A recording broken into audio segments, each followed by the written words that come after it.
हकई रहनिया ओकर देखी के जीवा जरो होई। पलंग पर नहीं चढ़ो है अभी बलमुआ पढ़ो है।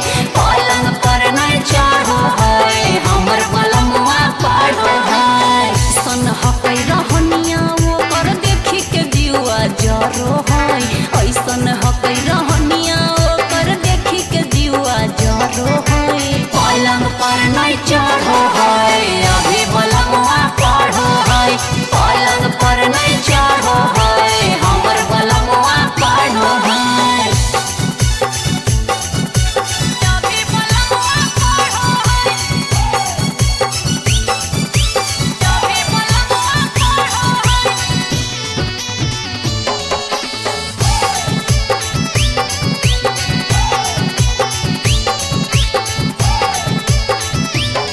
सखी लागया भी बचा हकई कुछो के नहीं लूर है। भुइया में सुतई सखी ओकरा नहीं सहूर है।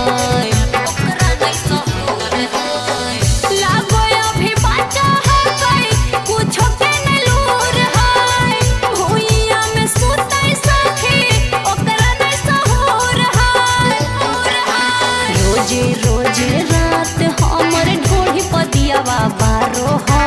रोजे रोजे रात हमर ढोढ़ी पदियावा बारो है। पलंग पर नहीं चढ़ो है अभी बलमुआ पढ़ो है। पलंग पर नहीं चढ़ो है हमर बलमुआ पढ़ो है।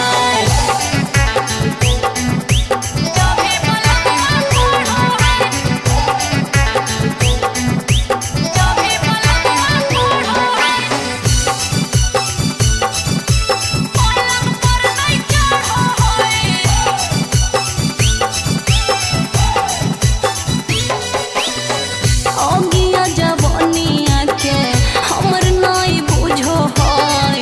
ई सब हमर पियावा के तनी को नहीं सुझो है। तनी को नहीं सुझो है। अगिया जवनिया के हमर नहीं बुझो है। ई सब हमर पियावा के तनी को नहीं सुझो है।